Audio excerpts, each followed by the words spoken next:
दो बैलों की कथा। प्रेमचंद की कहानी। कक्षा 9वीं।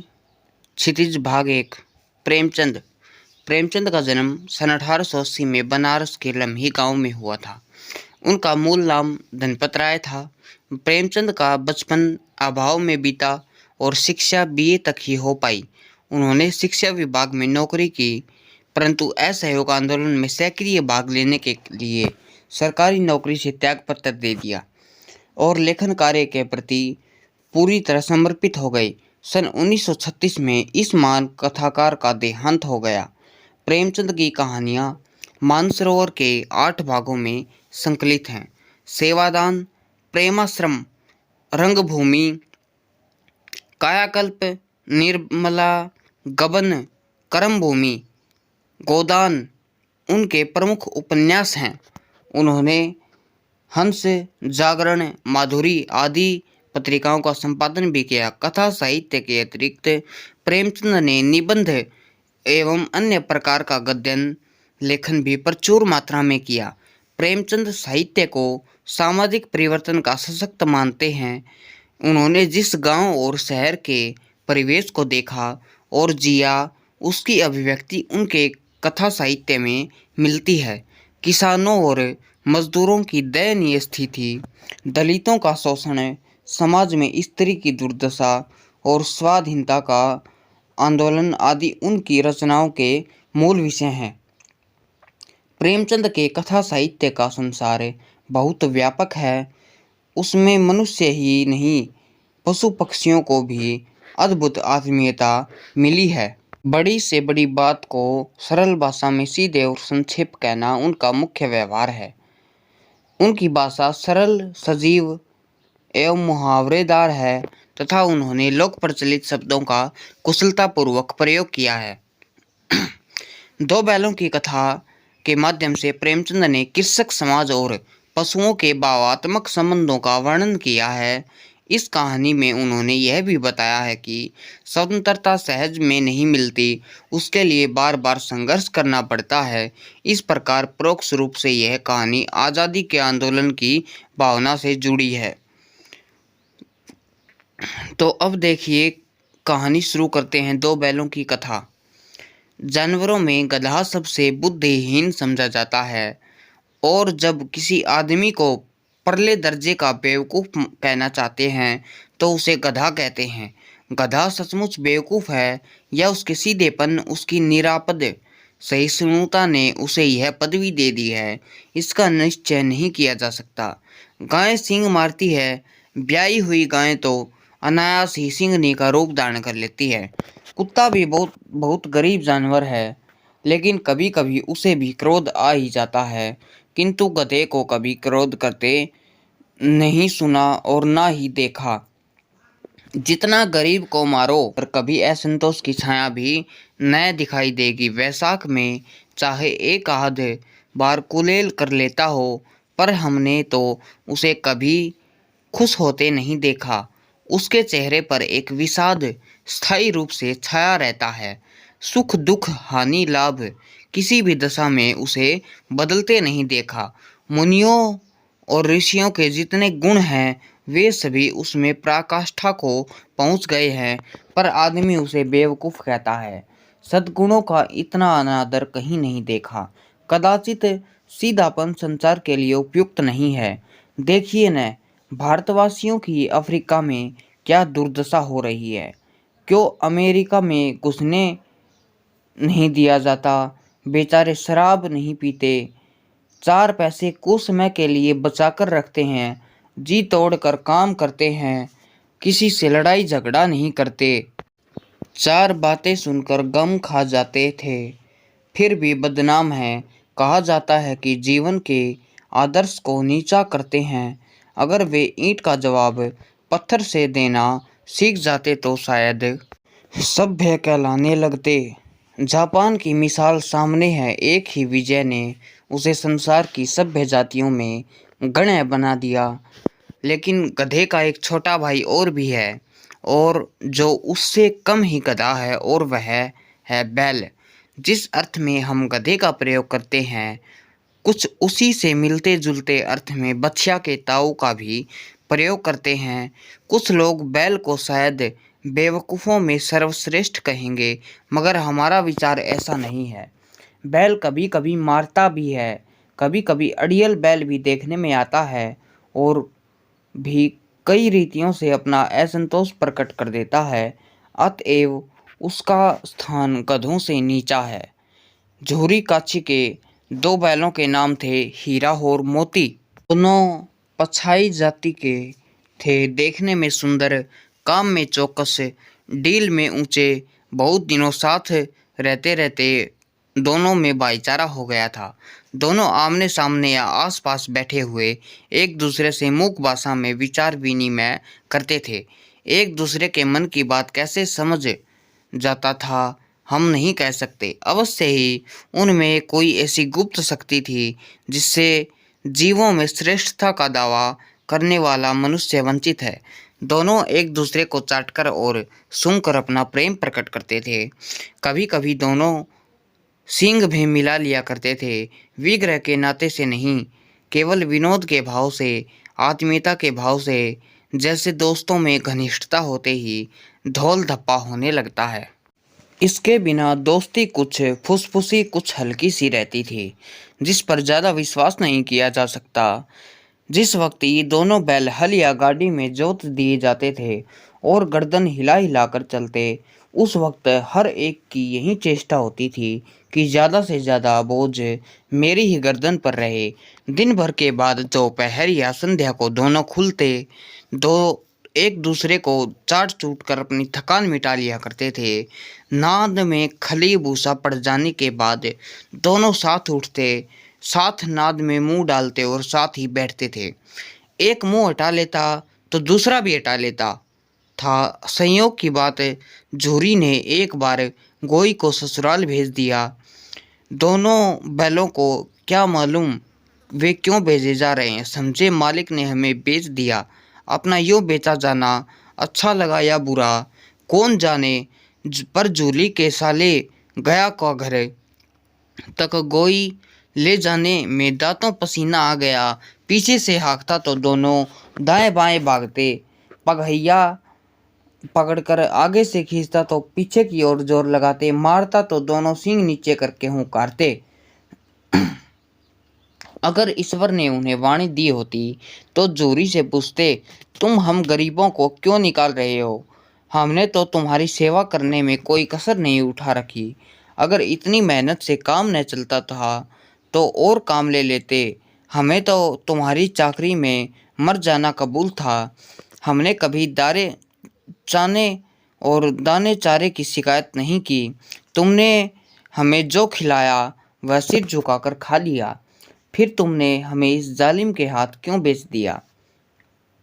संध्या समय दोनों बैल अपने नए स्थान पर पहुँचे। दिन भर के भूखे थे, लेकिन जब नाद में लगाए गए तो एक ने भी उसमें मुंह न डाला। दिल भारी हो रहा था।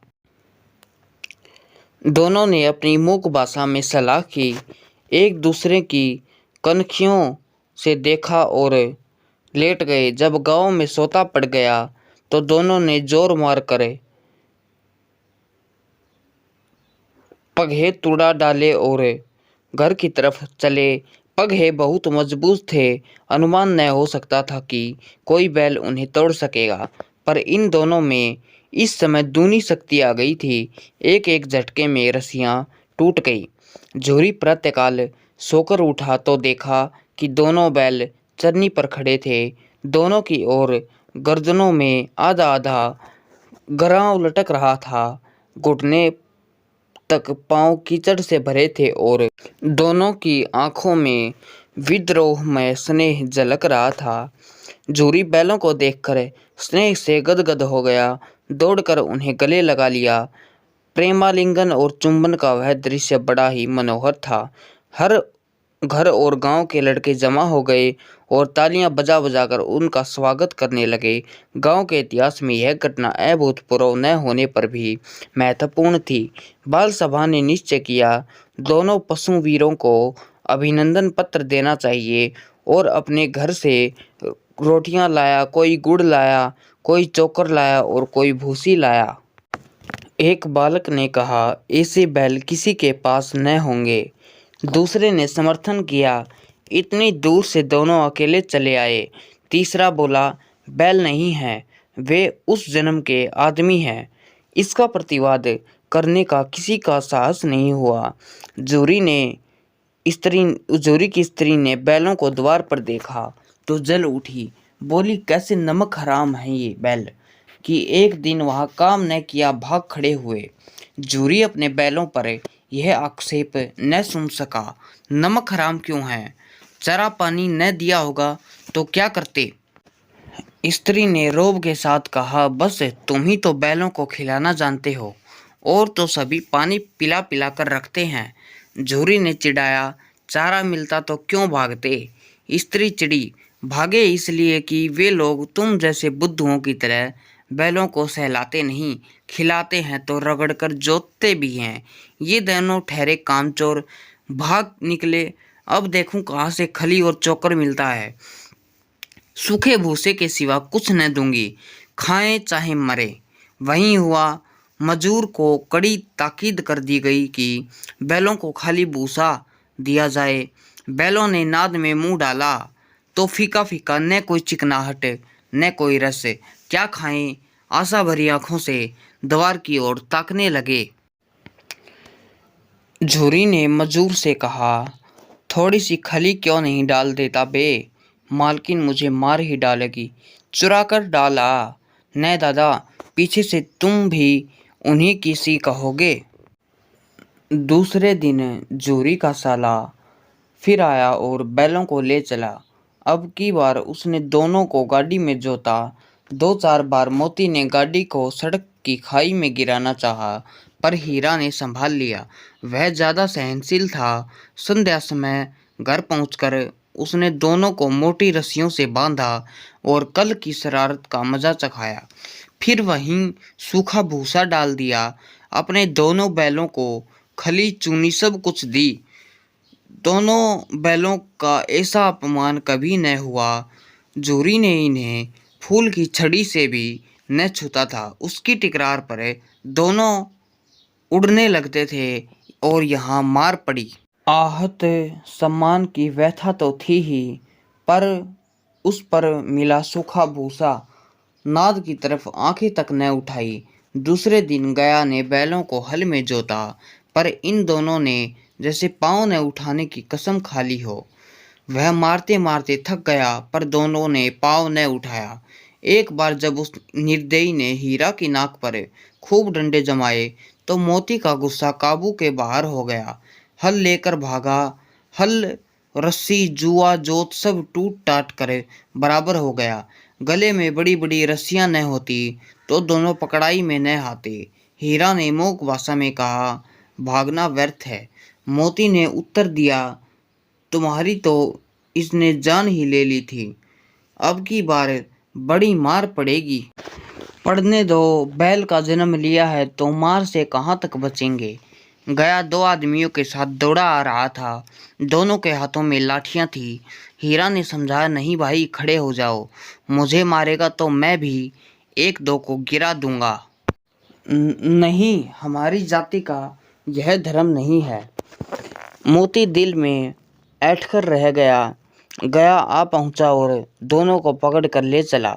कुशल हुई कि उसने इस वक्त मारपीट नहीं की, नहीं तो मोती भी पलट पड़ता।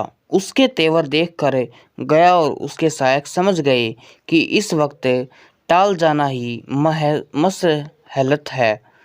आज दोनों के सामने फिर वही सूखा भूसा लाया गया। दोनों चुपचाप खड़े रहे। घर के लोग भोजन करने लगे।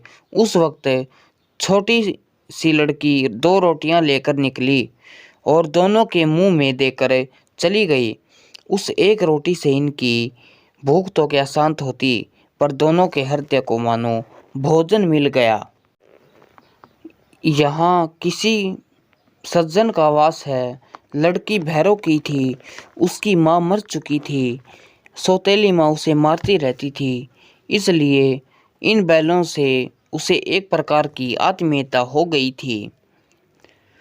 दोनों दिन भर जोते जाते, डंडे खाते, अड़ते, शाम को थान पर बांध दिए जाते और रात को वही बालिका उन्हें रोटियां खिला जाती।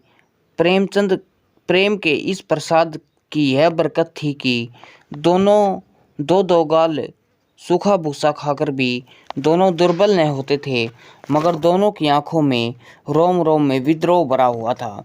मोती ने मूक भाषा में कहा, अब तो सहा नहीं जाता हीरा, क्या करना चाहते हो? एक आध को सींगों पर उठाकर फेंक दूंगा, लेकिन जानते हो वह प्यारी सी लड़की जो हमें रोटियां खिलाती है उसी की लड़की है जो इस घर का मालिक है। यह बेचारी अनाथ नहीं हो जाएगी तो मालकिन को न फेंक दूं, वहीं तो उस लड़की को मारती है। लेकिन हीरा मोती, औरत जात पर सींग चलाना मना है, यह भूल जाते हो तुम तो किसी तरह निकलने नहीं देते, तुड़ाकर भाग चलें, बताओ। हाँ, यह मैं स्वीकार करता हूँ, लेकिन इतनी मोटी रस्सी टूटेगी कैसे? इसका एक उपाय है, पहले रस्सी को थोड़ा सा चबा लो, फिर एक झटके में जाती है। रात को जब बालिका रोटियां खिलाकर चली गई तो दोनों रस्सियां चबाने लगे, पर मोटी रस्सी मुंह में न आती थी। बेचारे बार बार जोर लगाकर रह जाते थे। सहसा घर का द्वार खुला और वहीं लड़की निकली। दोनों सिर झुकाकर उसका हाथ चाटने लगे। दोनों की पूंछें खड़ी हो गई। उसने उनके माथे सहलाए और बोली, खोल देती हूँ, चुपके से भाग जाओ, नहीं तो यहाँ लोग मार डालेंगे। आज घर में सलाह हो रही थी कि इनकी नाकों में नाथ डाल दी जाए। उसने गराव खोल दिया, पर दोनों चुपचाप खड़े रहे। मोती ने अपनी भाषा में पूछा, अब चलते क्यों नहीं? हीरा ने कहा, चलें तो, लेकिन कल इस अनाथ पर आफत आएगी, सब इसी पर संदेह करेंगे। सहसा बालिका चिल्लाई, दोनों फूफा वाले बैल भागे जा रहे हैं। ओ दादा, दादा, दोनों बैल भागे जा रहे हैं, जल्दी दौड़ो। गया अड़बड़ाकर भीतर से निकला और बैलों को पकड़ने चला। वे दोनों भागे। गया ने पीछा किया और भी तेज हुए। गया ने शोर मचाया, फिर गांव के कुछ आदमियों को भी साथ लेने के लिए लौटा। दोनों मित्रों को भागने का मौका मिल गया, सीधे दौड़ते चले गए, यहाँ तक कि मार्ग का भी ज्ञान नहीं रहा। जिस परिचित मार्ग से आए थे उसका यहाँ पता न था। नए नए गांव मिलने लगे थे। तब दोनों एक खेत के किनारे खड़े होकर सोचने लगे, अब क्या करना चाहिए। हीरा ने कहा, मालूम होता है हम राह भूल गए। तुम भी बेहताशा भागे थे, वहीं उसे मार गिराना था। उसे मार गिराते तो दुनिया क्या कहती? वह अपना धर्म छोड़ दे, लेकिन हम अपना धर्म क्यों छोड़ें? दोनों भूख से व्याकुल हो रहे थे। खेत में मटर खड़ी थी, चरने लगे। रह रहकर आहट ले लेते थे, कोई आता तो नहीं है। जब पेट भर गया तो दोनों ने आज़ादी का अनुभव किया तो मस्त होकर उछलने कूदने लगे। पहले दोनों ने डकार ली, फिर सींग मिलाए और एक दूसरे को ठेलने लगे। मोती ने हीरा को कई कदम पीछे हटा दिया, यहाँ तक कि वह खाई में गिर गया। तब भी उसे क्रोध नहीं आया, संभल कर उठा, फिर मोती से मिल गया। मोती ने देखा खेल में झगड़ा हुआ चाहता है तो किनारे हट गया। अरे यह क्या, कोई सांड डोकता चला आ रहा है। कोई, हाँ सांड ही है, उसके सामने आ पहुंचा। दोनों मित्र बगले झाँक रहे थे। सांड पूरा हाथी था। उससे भिड़ना जान से हाथ धोना था, लेकिन भिड़ने पर भी जान बचती नहीं नजर आती। इन्हीं की तरफ आ भी रहा था। कितनी भयंकर सूरत है। मोती ने मूक भाषा में कहा, बुरे फंसे, जान बचेगी, कोई उपाय सोचो। हीरा ने चिंतित स्वर में कहा, अपने घमंड में भूला हुआ है, आरजू विनती न सुनेगा, भाग क्यों ना चलें। भागना कायरता है तो फिर यहीं मरो। बंदा तो 9 2 11 होता है, और जो दौड़ाए तो फिर कोई उपाय सोचो जल्दी। उपाय यही है कि उस पर दोनों जने एक साथ चोट करें। मैं आगे से रगेदता हूँ, तुम पीछे से रगेदो। दोहरी मार पड़ेगी तो भाग खड़ा होगा। मेरी ओर झपटे, तुम बगल से उसके पेट में सींग घुसेड़ देना। जान जोखिम है पर दूसरा उपाय नहीं है। दोनों मित्र जान हथेलियों पर लेकर लपके। सांड को भी संगठित शत्रुओं से लड़ने का तजुर्बा नहीं था। वह तो एक शत्रु से मल्लयुद्ध करने का आदी था। ज्यों ही हीरा पर झपटा, मोती ने पीछे से दौड़ाया। सांड उसकी तरफ मुड़ा तो हीरा ने रगेदा। सांड चाहता था कि एक एक करके दोनों को गिरा ले, पर ये दोनों भी उस्ताद थे, उसे वह अवसर न देते थे। एक बार सांड झल्लाकर हीरा का अंत करने के लिए चला कि मोती ने बगल से आकर पेट में सींग भोंक दिया। सांड क्रोध में पीछे फिरा तो हीरा ने दूसरे पहलू में सींग चुभा दिया। आखिर बेचारा जख्मी होकर भागा और दोनों मित्रों ने दूर तक उसका पीछा किया, यहाँ तक कि सांड बेदम होकर गिर पड़ा। तब दोनों ने उसे छोड़ दिया। दोनों मित्र विजय के नशे में झूमते चले जाते थे। मोती ने अपनी सांकेतिक भाषा में कहा, मेरा जी तो चाहता था कि बच्चे को मार ही डालूं। हीरा ने तिरस्कार किया, गिरे हुए बैरी पर सींग नहीं चलाना चाहिए, यह सब ढोंग है। बैरी को ऐसा मारना चाहिए कि फिर न उठे। अब घर कैसे पहुँचेंगे वह सोचो, पहले कुछ खा लें तो सोचें। सामने मटर का खेत था ही। मोती उसमें घुस गया। हीरा मना करता रहा पर उसने एक न सुनी। अभी 2-4 ही ग्रास खाए थे कि 2 आदमी हाथ में लाठी लिए दौड़ पड़े और दोनों मित्रों को घेर लिया। हीरा तो मेड़ पर था ही, मोती सींचे हुए खेत में खड़ा था। उसके खुर कीचड़ में धंसने लगे थे। न भाग सका, पकड़ लिया। हीरा ने देखी कि संगी संकट में है तो लौट पड़ा, फंसेंगे तो दोनों फंसेंगे। रखवालों ने उसे भी पकड़ लिया। प्रातःकाल दोनों मित्र कांजी हाउस में बंद कर दिए गए।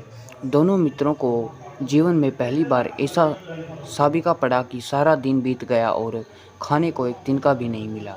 समझ में नहीं आता था यह कैसा स्वामी है। इससे तो गया फिर भी अच्छा था।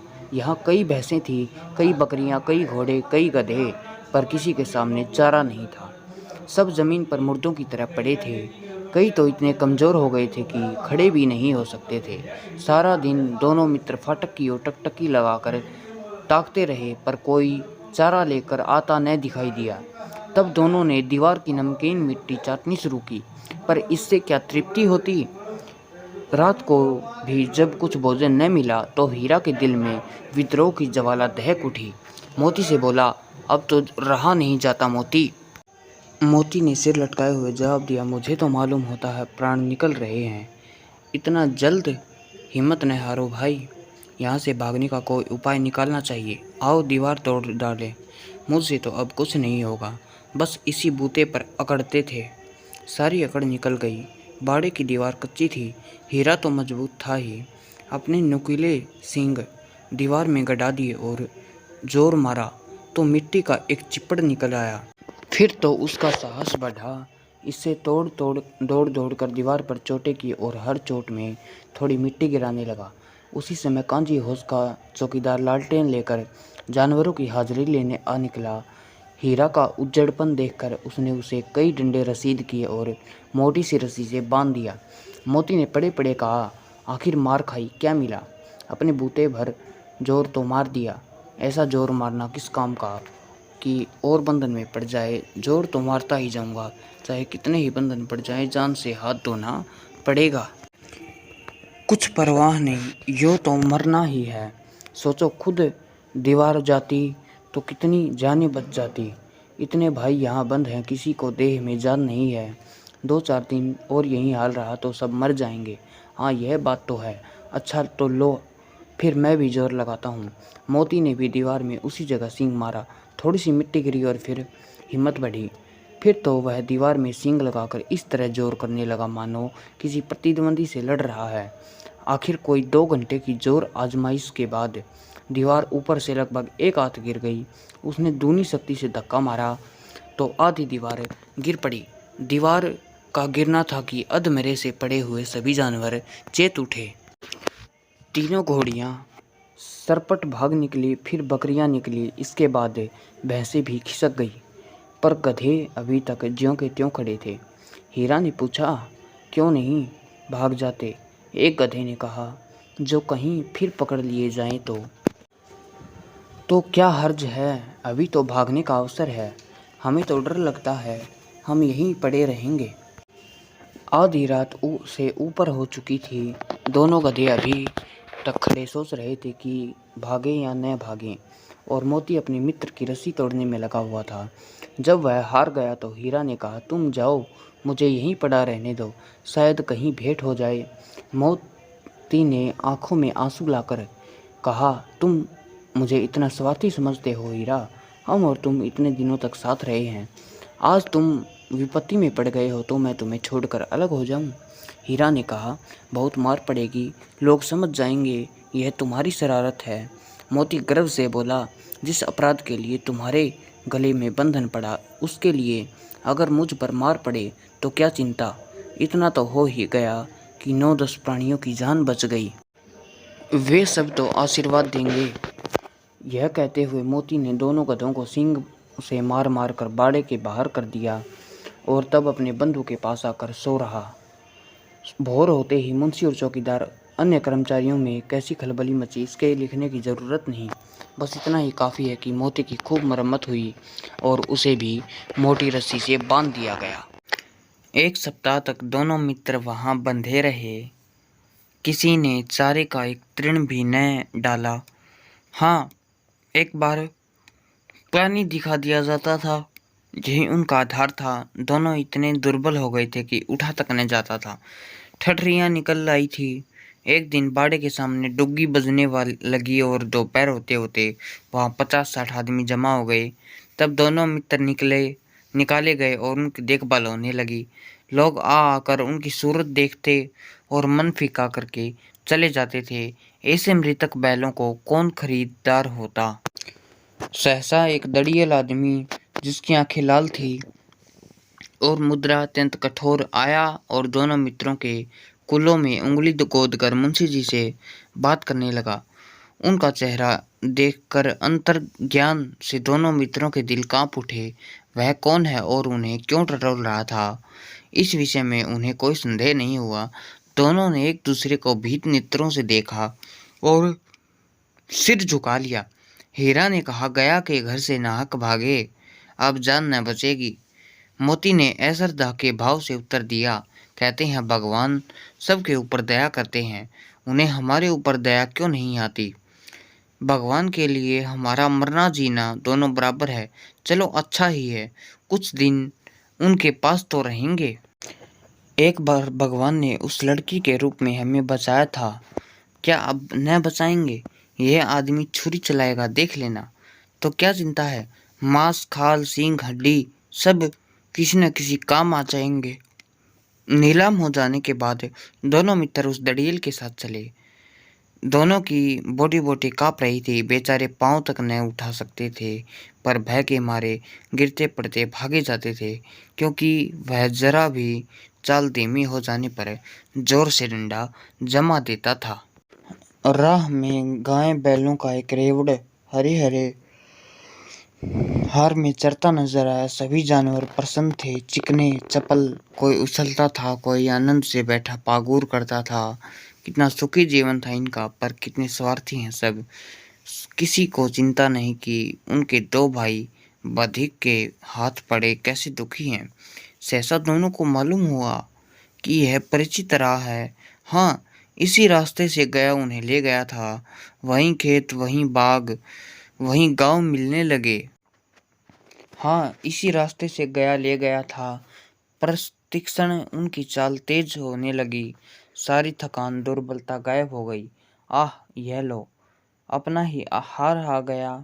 इसी कुएं पर हम पुर चलाने आया करते थे, यही कुआं है। मोती ने कहा, हमारा घर नगीच आ गया। हीरा बोला, भगवान की दया है, अब तो मैं घर भागता हूँ, यह जाने देगा? नहीं नहीं, इसे मार गिराता हूँ। नहीं, दौड़कर थान पर चलो, वहां से हम आगे नहीं जाएंगे। दोनों उन्मत्त होकर बछड़ों की भांति कुलेले करते हुए घर की ओर दौड़े। वह हमारा थान है। दोनों दौड़कर अपने थान पर आए और खड़े हो गए। दड़ियल भी पीछे पीछे दौड़ा चला जाता था। जोरी द्वार पर बैठा धूप खा रहा था। बैलों को देखते ही दौड़ा और उन्हें बारी बारी से गले लगाने लगा। मित्रों की आंखों से आनंद के आंसू बहने लगे। एक जोरी का हाथ चाट रहा था। दड़ियल ने जाकर बैलों की रस्सियां पकड़ ली। जोरी ने कहा, मेरे बैल हैं, तुम्हारे बैल कैसे? मैं मवेशी खाने से नीलाम लिए आता हूँ। मैं तो समझा हूँ चुराए लिए आते हो। चुपके से चले जाओ, मेरे बैल हैं। मैं बेचूंगा तो बिकेंगे। किसी को मेरे बैल नीलाम करने का क्या अख्तियार है? जाकर थाने में रपट करा दूंगा। मेरे बैल, इसका सबूत यह है कि मेरे द्वार पर खड़े हैं। दड़ियल झल्लाकर बैलों की को जबरदस्ती पकड़ ले जाने के लिए बढ़ा। उसी वक्त मोती ने सींग चलाया। दड़ियल पीछे हट गया। मोती ने पीछा किया। दड़ियल भागा। मोती पीछे दौड़ा। गांव के बाहर निकल जाने पर वह रुका, पर खड़ा दड़ियल का रास्ता देख रहा था। दड़ियल दूर खड़ा धमकियां दे रहा था, गालियां निकाल रहा था, पत्थर फेंक रहा था और मोती विजयी सूर की भांति उसका रास्ता रोके खड़ा था। गांव के लोग यह तमाशा देखते थे और हंसते थे। जब दड़ियल हार कर चला गया तो मोती अकड़ता हुआ लौटा। हीरा ने कहा, मैं डर रहा था कि कहीं तुम गुस्से में आकर मार न बैठो। अगर वह मुझे पकड़ता तो मैं बेमारे न छोड़ता। अब न आएगा। आएगा तो दूर से ही खबर लूंगा, देखूं कैसे ले जाता है। जो गोली मरवा दे मर जाऊंगा, पर उसके काम तो न आऊंगा। हमारी जान कोई जान ही नहीं समझता, इसलिए कि हम इतने सीधे हैं। जरा देर में नादों की खली, भूसा, चोकर और दाना भर दिया गया और दोनों मित्र खाने लगे। जोरी खड़ा दोनों को सहला रहा था और 20 लड़के तमाशा देख रहे थे। सारे गांव में उत्साह सा मालूम होता था। उसी समय मालकिन ने आकर दोनों बैलों के माथे चूम लिए। अब हम करेंगे इस पाठ के प्रश्न। कांजी हाउस में कैद पशुओं की हाजिरी क्यों ली जाती होगी? प्रश्न नंबर 2, छोटी बच्ची को बैलों के प्रति प्रेम क्यों उमड़ आया? प्रश्न नंबर 3, बैलों के माध्यम से कौन कौन से नीति विषयक मूल्य उभर कर आए हैं? प्रस्तुत कहानी में प्रेमचंद ने गधे की किन स्वभावगत विशेषताओं के आधार पर उसके प्रति रूढ़ अर्थ मूर्ख का प्रयोग न कर किस नए अर्थ की ओर संकेत किया है? किन घटनाओं से पता चलता है कि हीरा और मोती में गहरी दोस्ती थी? प्रश्न नंबर 6, लेकिन औरत जात पर सींग चलाना मना है, यह भूल जाते हो। हीरा के इस कथन के माध्यम से स्त्री के प्रति प्रेमचंद के दृष्टिकोण को स्पष्ट कीजिए। प्रेमचंद जी, किसान जीवन वाले समाज में पशु और मनुष्य के आपसी संबंधों का वर्णन कीजिए। किस तरह व्यक्त किया गया है? प्रश्न नंबर 8, इतना तो हो ही गया कि 9-10 प्राणियों की जान बच गई, यह सब तो आशीर्वाद देंगे। मोती के इस कथन के आलोक में उसकी विशेषताएं बताइए। प्रश्न नंबर 9, हास्य स्पष्ट कीजिए। अवश्य ही उनमें कोई ऐसी गुप्त शक्ति थी जिससे जीवों में श्रेष्ठता का दावा करने वाला मनुष्य वंचित है। खैर, उस एक रोटी से उनकी भूख तो क्या शांत होती, पर दोनों के हृदय को मानो मनो भोजन मिल गया हो। गया ने हीरा मोती को दोनों बार सूखा भूसा खाने के लिए दिया, क्योंकि गया पराये बैलों पर अधिक खर्च नहीं करना चाहता था।